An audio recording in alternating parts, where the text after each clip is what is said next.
Today, I am answering a question from a reader who is wondering, how do I let go? If you have ever had issues with letting go when it comes to manifestation, today's Ask a Coach is going to help you so much. So be sure to keep watching.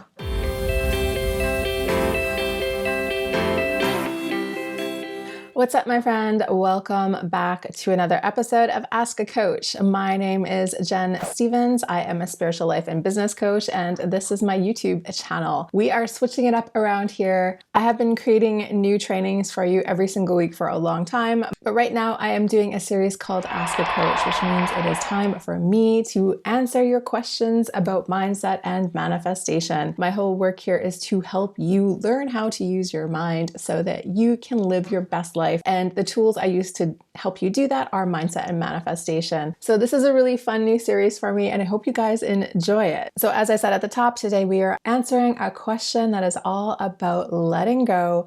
And this one is from Melissa. Dear Jen, I keep reading about how important it is in manifestation to let go, but I'm having problems with actually doing that. So please, Jen, help me out. How exactly do I let go? This is such a great question because, of course, this is one of the big paradoxes when it comes to manifestation.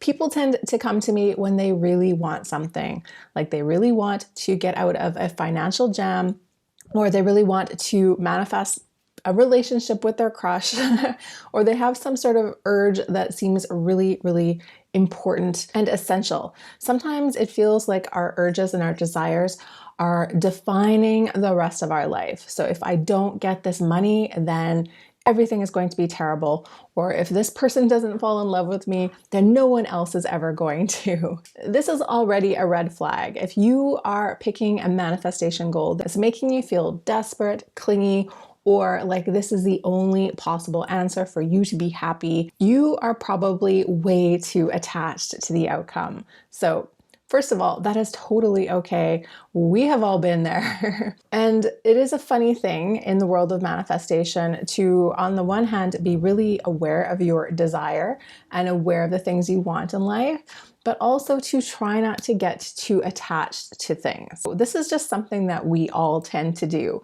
When you decide on a big, shiny new goal for your life, you also tend to make up this incredible fantasy in your mind.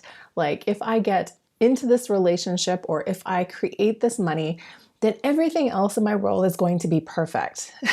And let me tell you, that is not the way anything ever works. How many times have you ever had a goal in mind and you thought that after you achieve that goal, you would feel so much more happy and confident and you would never feel terrible about yourself ever again? This can happen when we are, trying to graduate from university. Maybe it is happening to you when you are concentrating on getting married. This can happen to us around all kinds of goals. And so the thing that I like to point out with this is it's really common to have this ideal in your head that if you get married, your relationship will be perfect forever afterwards. And if you want proof of how that isn't true, just go ask a married person if they no longer have any problems in their relationship or in the rest of their life, and they will probably laugh.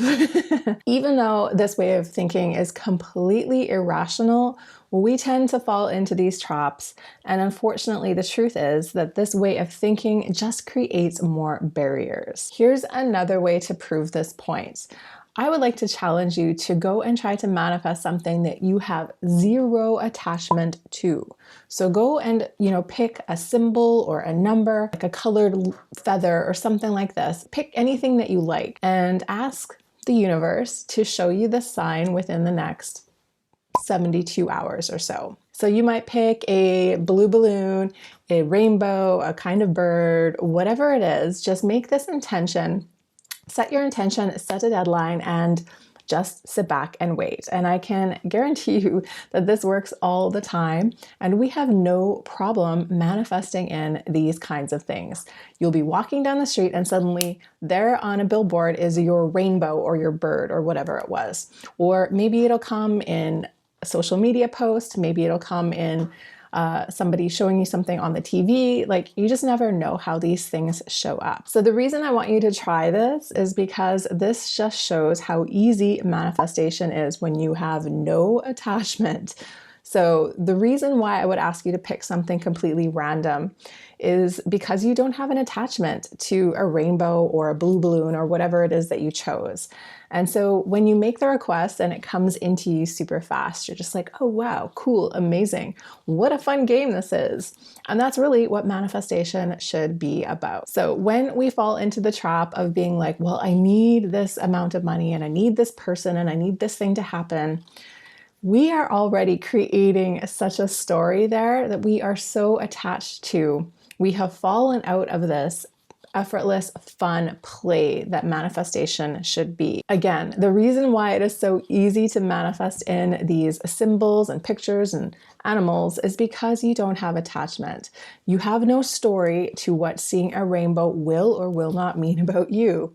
Whereas when it comes to money or love, we create stories. We create the story of, if I don't become rich, I'm going to be worthless and not be able to love myself. Or if I don't get this relationship, the same thing. So this is just a reminder that none of that is actually true. So the way that I teach manifestation is to teach it completely from the inside out.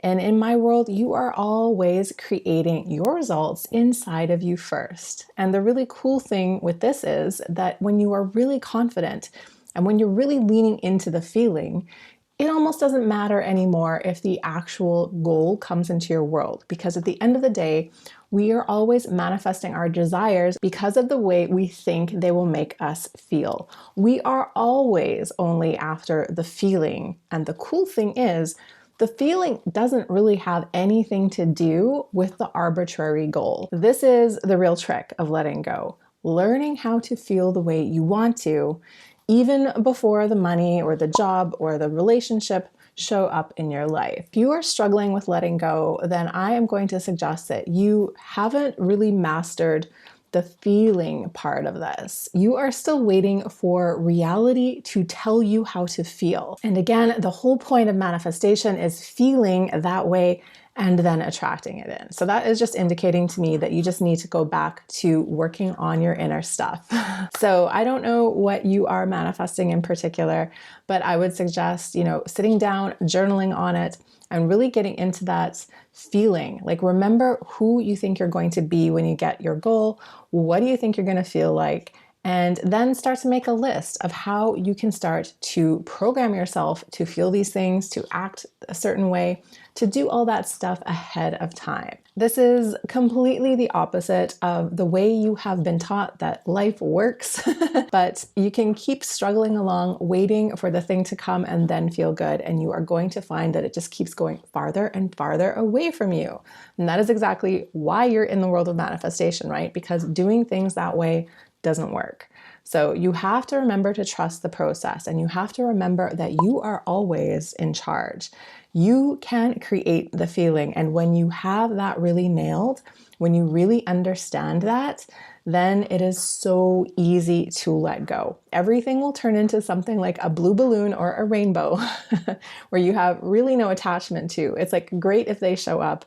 It's like the cherry on top of the sundae, but they are not creating anything new. You are already awesome by yourself. You are already happy by yourself. And the money and the relationship or whatever else it is, they're just the nice to have things, not essential things that are going to keep you miserable if you do not have them. Okay, so that is it for today's question, Melissa. I hope that helps you out. But this advice is really universal. It can apply to anybody who is in this process. What I'm really here to teach you all is that all the power you ever need is inside of you. And if you're sitting around waiting for something else to happen, that is just a cue for you to work on yourself. And I have so many tools that will help you to do this, including tons of hypnosis meditations, and trainings in my Recode program. So if you're looking for a way to really dive into this work, come join me over in Recode. It is less than $1 a day. It is a super affordable way for you to really ground into this practice. So again, I invite you to join me over there. So that is it for today's episode of Ask a Coach. Thank you so much for being here. There are no coincidences. So I know that you learned something powerful today. So I hope that you take that with you and really apply it to your life. If you have any questions for me that you want me to answer, go ahead and drop them down below. I would love to hear what you guys are struggling with. If you like this video, go ahead and leave me a like. And other than that, I'll be back here in next week's episode of Ask a Coach. So I'm wishing you so much love, so much joy, and happy manifesting, and I will see you then.